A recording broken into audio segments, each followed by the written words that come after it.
Coming up on Network Africa, 24 people killed in renewed ADF attacks in the Democratic Republic of Congo as the UN sanctions 6 rebel leaders. Almost 400 political protesters released from prison as Senegal seeks to douse tensions. Plus, South Africa sets May 29th for its general elections. Hello and welcome to the program today. I'm Layo Olarinde. At least 24 civilians have been killed by extreme rebels in the Eastern Democratic Republic of Congo in separate attacks this week. Local authorities and a civil society group say Allied Democratic Forces rebels, ADF, who have links to the Islamic State group, killed 13 people in Mambasa Territory, Ituri province on Tuesday, and most of the victims killed in their homes. And in neighboring North Kivu province, the ADF killed at least 11 people with machetes and guns in Beni Territory on Monday. Officials add that civilians have also been targeted in their homes, and the death toll is higher because some people are missing. Violence has been brewing for years in eastern DRC, where around 120 armed groups are fighting for power, land, minerals, or the security of their communities. In the meantime, the Prime Minister of the Democratic Republic of Congo, Jean-Michel Sama Lukonde, has resigned. Mr. Lukonde had been appointed Prime Minister in 2021, succeeding his predecessor, who resigned after legislators passed a vote of no confidence against him and his government. A statement from the President's office says President Felix Tshisekedi has accepted Mr. Lukonde's resignation and asked Mr. Lukonde's government to continue with its duties until a new government is established. In the DR Congo, the government is headed by the Prime Minister. Although it is unclear Mr. Lukonde's reason for stepping down, he will now take up legislative duties after he was voted to Parliament in DR Congo's general elections last December. The head of the United Nations Organization Stabilization Mission in the Democratic Republic of Congo, Bintu Keita, she says that the fighting between M23 rebels and the Congolese armed forces has intensified in several areas. Addressing the Security Council, Ms. Keita also said the offensive have made the Congolese army reposition itself to the east of Sake town.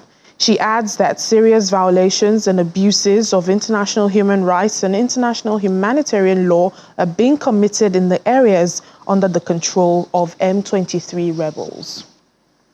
Since 28th of January, fighting between the M23 and the FRDC has intensified in several areas, and the M23 has expanded further south, leading to further displacement of populations towards Goma and South Kivu.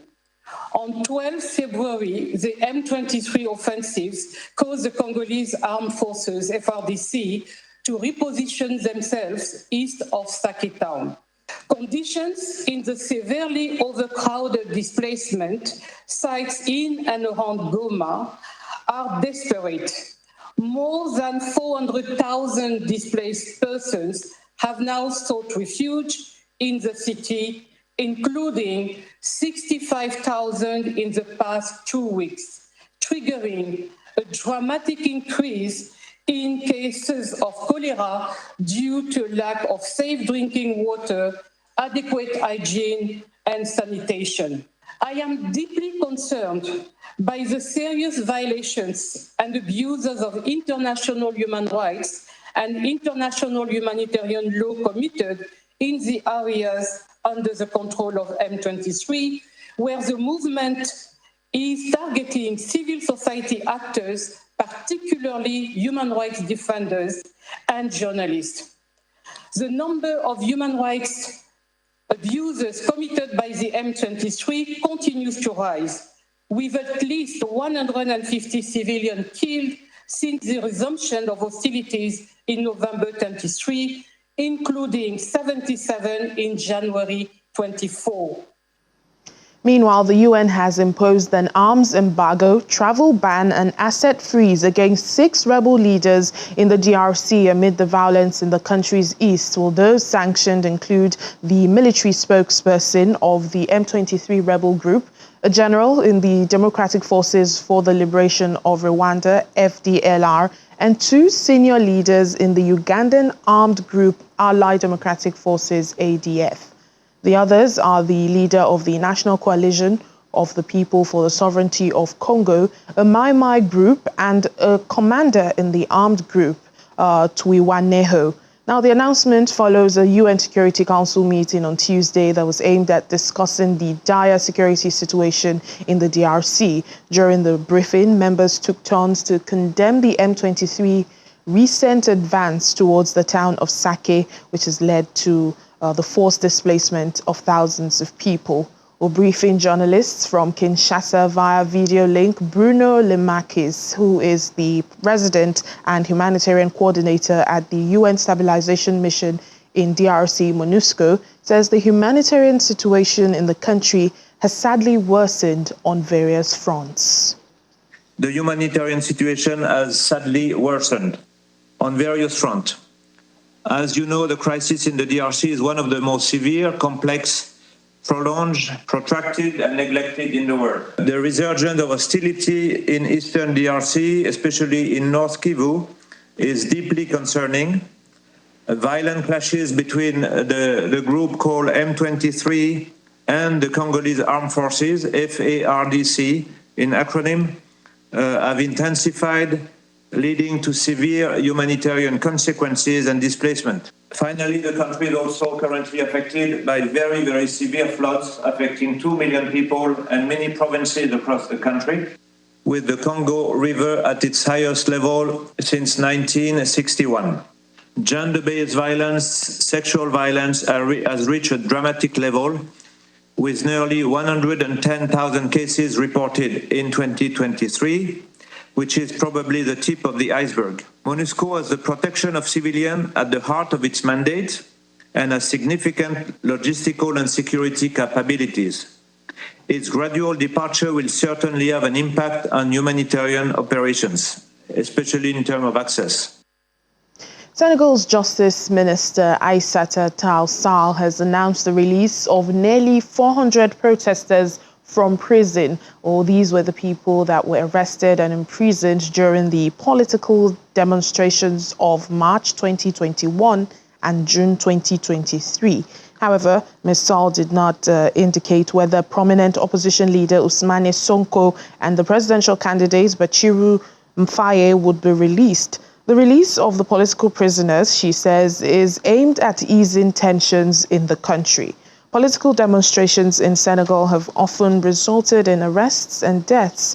Most recently, 3 people died during protests over the cancellation of the country's 25th February elections. She says investigations are ongoing to determine those responsible. Now, despite the challenges facing the African continent, chairperson of the AU Commission, Musa Faki Mahamat, has commended the successful advancement of institutional reforms and the strides made in regional integration, notably through the African Continental Free Trade Area Agreement. So this was at the just concluded 37th African Union Summit. Well, joining us now on the program is Professor Brooke Hailu, AU and African politics analyst, the former Ethiopian Special Envoy, for discussions on the summit's resolutions. Hello, Professor, and thank you so much for your time on the program. Good afternoon to you, and thank you for the invitation. Appreciate it. Well, how would you assess this year's AU summit that held over the weekend with the resolutions and deliberations and discussions held between leaders? Thank you. The 37th African Heads of State and Government was an annual ritual, so to speak, a routine. But this 2-day meeting was full of lots of agendas pertaining to Africa. Every year, the Secretariat, as well as the Ministers of Foreign Affairs, They choose a team, and this year the team was education. You know, in African countries where there are conflicts, normal life will be disrupted. And most affected and hard hit are children. Elementary, middle, and high schools, hundreds and thousands were cited, could not operate. And teachers also died and they couldn't be accounted for. So education, how to reconcile the nexus of peace, security, development, education, and also health. This was one major agenda that was discussed in the heads of state meeting. And another of these topics were, of course, that always comes and persists is sensitive matters of peace and security. And here again, the agenda was full, I would say, full. Here again, first comes Sahel. There is still issues in Sahel countries, especially it seems Africa, now the western side of Africa. We have gone back to the late 1960s and 1970s, I would say, routine or sad tragedy in that the military taking over power unconstitutionally. And hence, the African Union Conference, given its new approach, serious approach of zero tolerance, I repeat, zero tolerance against unconstitutional changes of government, this was really hammered by all leaders. And this is this in reality is pertaining to Burkina Faso, Mali, Guinea, and the Sudan. All of these four countries, the military came to power unconstitutionally, and hence these countries were suspended. And this suspension of these countries was reaffirmed once again a few days back. Now there is still hope, especially when it comes to, say, the Gabon. Yes, there was an unconstitutional movement or action taken, but already the two sides are nearing each other. And what we find is a dialogue is planned for a week, for a month and a half. That's in April 2024 in Gabon. National dialogue is planned, and that's a good sign. And by December 2024, a new constitution is slated to be finalized. So there is hope. There are negative news, but there is hope. On the other hand, the use of child soldiers for decades and decades, that is an agenda that is still coming, especially in African countries where there is conflicts. And February 27, in 6 days' time, there is this annual remembrance, UN remembrance of remembering child soldiers. That was also discussed. The International Day Against the Use of Child Soldiers. Another hopeful sign is in the Central African Republic. There, of course, in 2019, they discussed and agreed for a political implementation, an agreement, so for reconciliation and for peace. That is steady, not rock solid, but at least they are making progress in Central African Republic. Indeed, and then in Professor. South Sudan. Yes, many, there are numerous challenges facing the continent, many of which you have mentioned. But how confident are you, in these discussions and deliberations that were made at the summit in bringing about lasting solutions, to the problems facing Africa? Very good. The task is very, very difficult. It's not easy. But our continent, our African countries, they are troubled by lack of peace and stability, and also food production, by the way. Food sovereignty, by the way, was one other item that each African country should work for. Because of Russia and the conflict with Ukraine, it has skyrocketed. That has also become an agenda. So what we can say is that there is still hope, because it's better to have the African Union, that tries its level best, if not its best, to bring warring sides together, to strategize, to design a roadmap, and most importantly, to use the Peace and Security Council, which acts like the United Nations Security Council, to bring all sides together. Yes, progress is made. 2 steps forward, 1 step back, or 1 step forward, 2 steps back. That is the reality in Africa. But at least the African democratic elected African governments and leaders, they are using the African Union as a tool, as an instrument as a linchpin to save Africa, because the other alternative, as you know, is darkness, total conflict, total lack of rule of law and the like. But at least by using this, they are hoping that reform can be brought, peace and security can be reinstated. So there is still hope. All right. Yeah, there is still hope. That is where we would draw the curtain on this discussion. But thank you so much, Professor Brooke Hailu, AU and African politics analyst. Thank you very much. Thank you for having me. Appreciate it. Still to come on the program. Zimbabwe begins emergency polio vaccination drive after detecting cases caused by a rare mutation. More details after the break. Please join us again.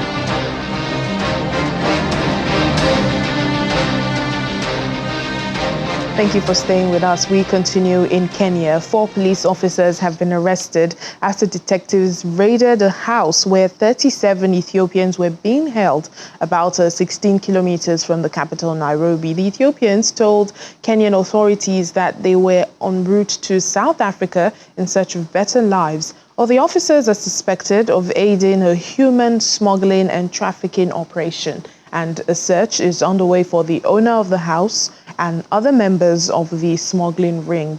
According to the UN Migration Agency, IOM, Kenya is a common transit route for Ethiopian migrants that are attempting to illegally enter South Africa. The agency says that the migrants, who are mostly men from Ethiopia's Oromia and SNNP regions, enter Kenya through the Moyale border point before proceeding to Tanzania and eventually South Africa. To health matters now, Zimbabwe has started an emergency campaign to inoculate over 4 million children against polio after health authorities detected 3 cases caused by the rare mutation of the weakened virus used in oral vaccines, including a 10-year-old girl who was paralyzed in January. The health ministry says laboratory tests from samples collected from sewage sites in several areas of the capital, Harare, showed the presence of a mutated polio virus that originated in an oral vaccine used in the global eradication effort. In rare instances, the live polio virus in vaccines can mutate into a form capable of sparking new outbreaks, especially in places with poor sanitation and low vaccination levels. Officials in Zimbabwe say it is the first time they would be using a new oral polio vaccine specifically designed to reduce the risk of the virus within its mutating into a dangerous form. Zimbabwe aims to roll out more than 10 million new vaccine doses, targeting just over 4 million children below the age of 10 in 2 rounds in February and March. That's more than 95% of that population needs to be immunized against polio to be able to stop the new outbreaks. Well, let's speak now to public health physician Dr. Japhet Olugogi, who joins us live on the program. Thank you so much for your time on the program. This was a mutation from an oral vaccine. Help us understand, is this a normal occurrence? Thank you very much for having me on the show today. The oral polio vaccine has been associated with the circulating virus vaccine-derived polio vaccine, especially the type 2 of that. And this occurs mostly in sub-Saharan African countries. So the problem associated with the oral polio vaccine is this circulating vaccine-derived polio virus type 2, the type they are having in Zimbabwe right now. So it is not an unusual occurrence. Even in Nigeria, we are dealing with that as we speak. For instance, last year, we had over 100 cases of circulating vaccine-derived polio virus type 2. And researchers have muted the fact that that is one problem that African countries who have eradicated the wild polio virus in their country may be having. So yes, the oral polio vaccine can lead to circulating derived polio vaccine type 2, but it is not so common. But the problem is there. Well, Doctor, you've moved into my next question, and that is, should we be concerned back here in Nigeria and, perhaps begin to put measures in place? Oh, yes, we should be concerned back here in Nigeria because until white polio virus has been eradicated all over the world, the whole world, which is a global village, is at risk of a pandemic or endemicity of polio virus. So yes, we should be concerned in Nigeria, and we should be able to continue to observe some resilience in our health system. Yeah, in Nigeria, we have the National Program on Emergency Polio Eradication. We have one or two other bodies that are concerned with polio eradication, and they are doing a lot. But the populace as well need to own the vaccination exercise and ensure that children who are missed are brought forward for vaccination. I think this is where the problem lies, reaching all children, reaching all eligible children, which is 0 to 5 years, to get their vaccines. Because there is a lot of effort that is being put in by the government and the partners and the health workers on annual basis to ensure that children are vaccinated. If only the citizenry can come forward with their children and ensure that every child gets this polio vaccine, I think we will be putting it behind us, Nigeria especially. All right, then. Thank you so much, Public Health Physician Dr. Japhet Olugbegi. Thank you for your time. Thank you for having me on the show today. We're in South Africa now. After much anticipation, South Africa now has an election date. Citizens and political parties can finally mark their calendars as the general elections are set to take place on Wednesday, May 29th, 2024. Well, the announcement came from the presidency on Tuesday, with President Cyril Ramaphosa unveiling the scheduled date in accordance with the Electoral Act as outlined in the Constitution. Well, these elections hold particular significance as they coincide with the 30th anniversary of freedom and democracy in the nation. Well, voters will be electing a new National Assembly as well as the provincial legislature in each of the country's 9 provinces. Parties are allocated seats in the 400-seat parliament based on the percentage of votes they receive in the election, and members of parliament then elect the president. Well, current President Cyril Ramaphosa is seeking a second term in office. Meanwhile, a court in South Africa has dismissed a bid by the main opposition party, the Democratic Alliance, DA, to declare the governing African National Congress, ANC, controversial policy to deploy its cadres to key state institutions as unconstitutional. The DA argued that the policy undermines the independence of state institutions and fueled corruption. However, the Gauteng High Court in Pretoria ruled against the party. Well, the ANC has long argued that the policy is aimed at bringing about racial transformation in the country following the end of apartheid in 1994. But the DA says it will appeal the matter before the Supreme Court of Appeal and also take the issue to the Constitutional Court.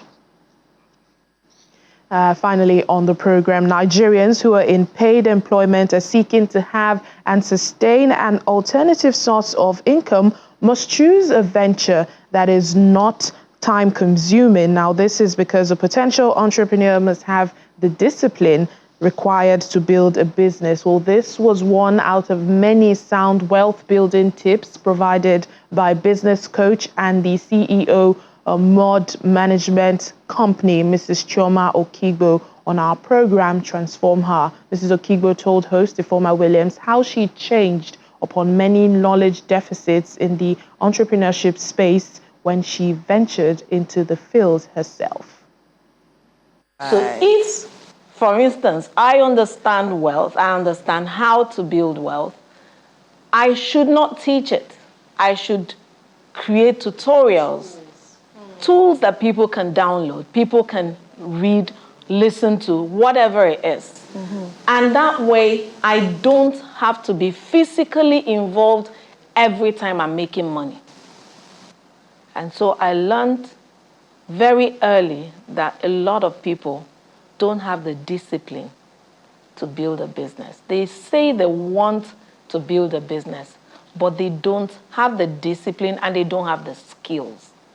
That's what led me to running an online training program for entrepreneurs. Oh. Because I realized that 80 out of 85 people that signed up for the business had no clue what to do. So you had to teach them every single thing. Everything. Inventory, stock taking, retailing, every aspect of that business you had to teach them. And I found out that when I started my business, which is wealth administration, it conflicted. The timing, the amount of time or the quantum of time I physically needed to be involved in a networking business, conflicted with my time. And so I slowed down to only retailing. Now, why am I telling you this story? That singular experiment of trying to find a plan B showed me where there's a gap in the market. Well, you can watch more on this on our Transform Her program at 4:30 p.m. right here on Channels Television. And that's it on the program. Thank you so much for watching. I'm Layo Olarinde.